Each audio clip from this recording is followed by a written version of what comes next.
Hi friends, this is Naidu Babu. Today I am going to explain about the microprocessor.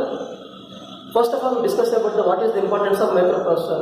So for that, see here, it is the block diagram of a digital computer. It consisting input device, CPU, output device and RAM, ROM. It is called memory.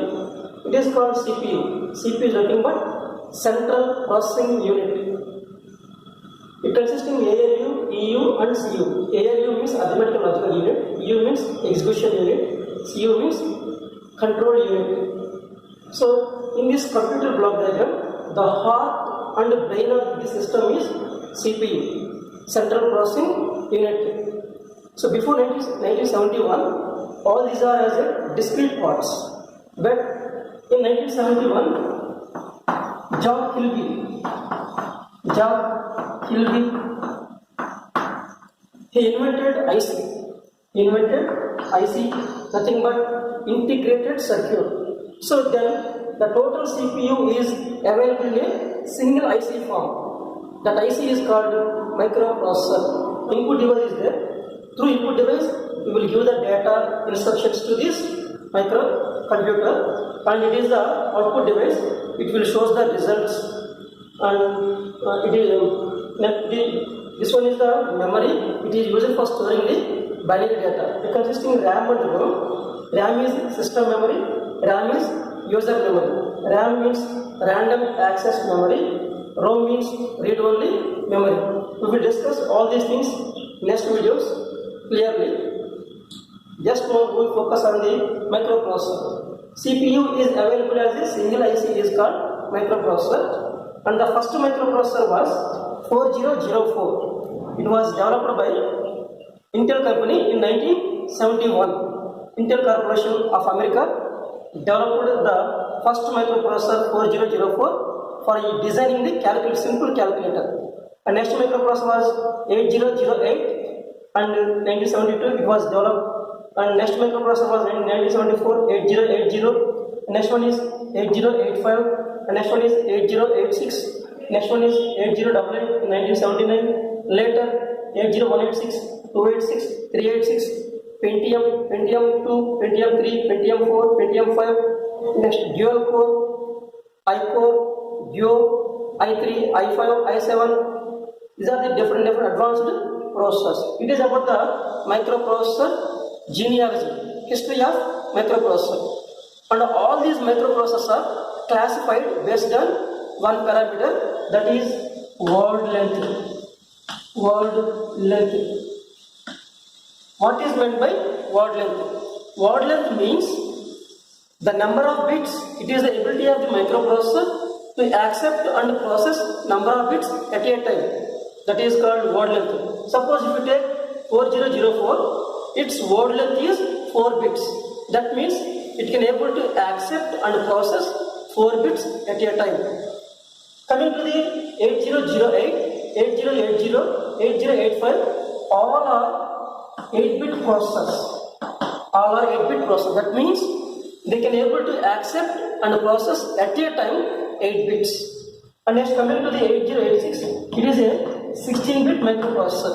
That means it can able to accept and process 8 bits at a time. And coming to the 8088 is also a 8-bit microprocessor having 20 address lines.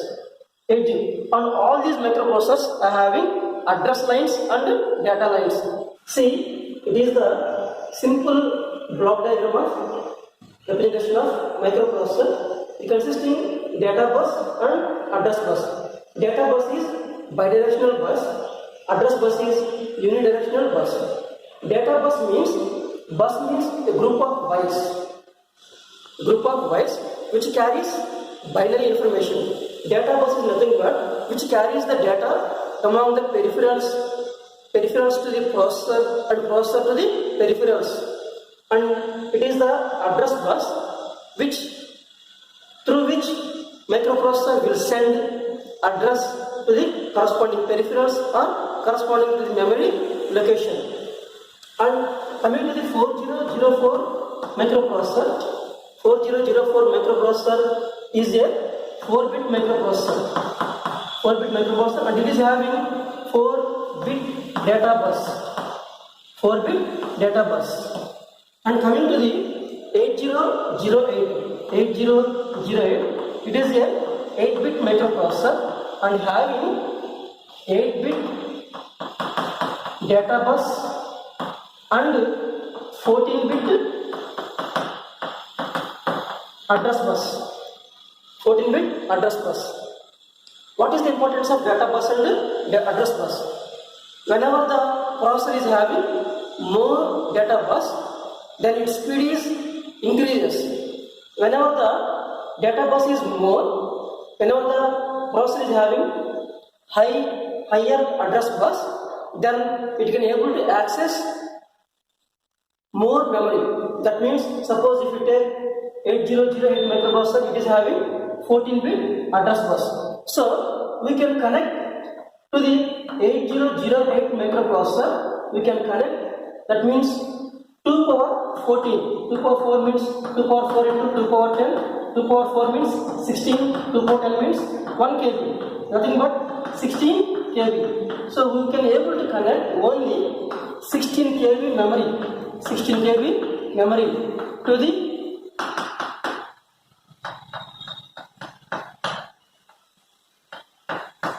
we can able to connect to the only 16 kb memory to the 8008 microprocessor.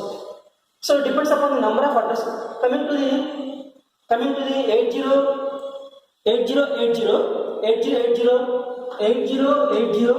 is having 16-bit address bus.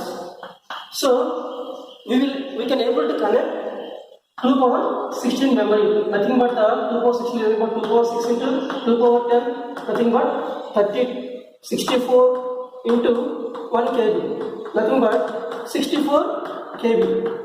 64 kb memory we can able to connect to the 8080 microprocessor. Finally, we can conclude that the amount of memory which will be connected to the microprocessor depends upon the address lines, and if that microprocessor is having higher data bus, then its processing capability increases. That means the performance of the speed of the processing of the data is depends upon the data bus. So it is the importance of data bus and address bus. When coming to the 8086 microprocessor,